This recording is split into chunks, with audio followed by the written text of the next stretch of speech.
starting in about 6-7 minutes over here. So Laura's only going to read for 5. Is that okay with you? Perfect. Totally. Come on up. Thank you all again for coming, and sorry if you didn't get a chance to read. We do still love you.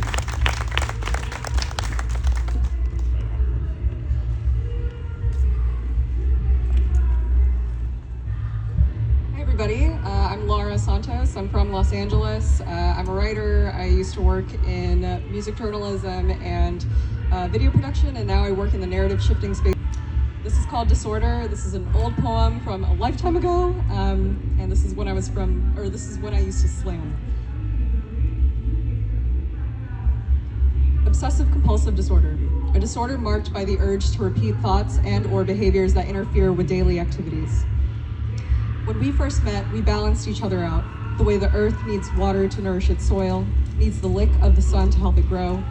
You fell in love with my thoughtfulness, how I'd plan our dates, keep lists of things you liked, from food to music to potential gift ideas.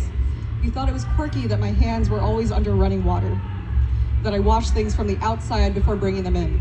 Love that we never got sick because our home was immaculate.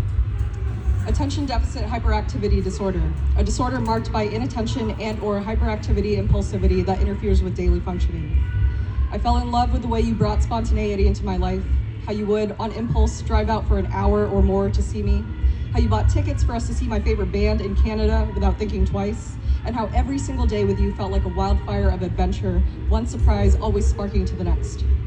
I'd laugh off how it took me reminding you 9 million times for you to remember to turn off the lights before you left the room, how you'd get distracted by an idea that you just had, and how you'd leave dishes half done in the sink. I'd joke that I had the memory for both of us.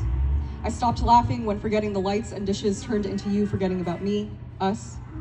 ADHD, the way you couldn't remember you said you'd put more effort into planning dates, the way you'd tell me you wanted a future with me but left me with the responsibility for planning and finances, the way that I felt more Google Calendar, alarm on snooze, than woman for reminding you of the promises you made to me, the way I eventually learned that the only thing I could trust you to be consistent with was to take me for granted, the way I found out that people with fire in their hearts don't just keep you warm, they burn you too.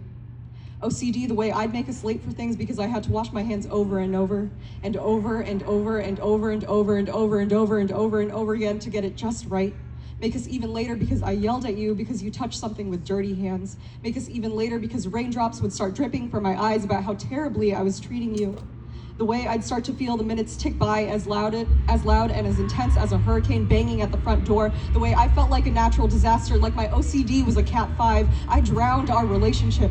OCD, a disorder marked by the urge to repeat thoughts and or behaviors. Sufferers often realize that their obsessions and or compulsions are excessive and unreasonable. ADHD, a disorder marked by inattention and or hyperactivity impulsivity, not due to defiance or lack of comprehension. You let our relationship go up in flames, but I know you didn't mean to start the fire. You just forgot to turn off the stove. You would tell me you were sorry to keep falling back on your word, that you struggled to remember everything, not just me, and I'd hear the love and anguish and remorse in your voice. OCD and ADHD care more about the relationship with you than the relationships you want to protect and nurture. We learned the hard way that love is never enough to stay in a relationship when your existences are triggers for one another, when you don't know how to manage your own calamity. I'm grateful for the love we shared, for the love we grew out of. When we first met, we balanced each other out. But by the end, we realized that we were in states of global warming, but we just hadn't realized it until we started hurting each other. I was water raging, you were a forest fire. By the end, we realized we didn't need each other to know that water is meant to go with the flow too, that fires don't have to mean ruin and loss, and they can mean rebirth as well. We broke up not because we stopped loving each other, but because we started loving each other better. Sometimes I miss you, but then I think of how we used to spend hours and hours at the beach, how we'd often watch the sun melt down to gently kiss the ocean and caress its waters before they'd part from each other. I think of how goodbyes can still be so beautiful. It's been 2 months now, and I've learned to wade in calmer waters. I leave days in my planner vacant. I make room for myself to do whatever I want in the moment. I go to the beach and feel the sand in my toes. I let the thoughts and anxieties about germs come and go like the ocean's waves. I leave dishes half done in the sink when I'm tired, but I still let them soak in water. I think of you, and I remind myself, it's okay to do them tomorrow. Thank you.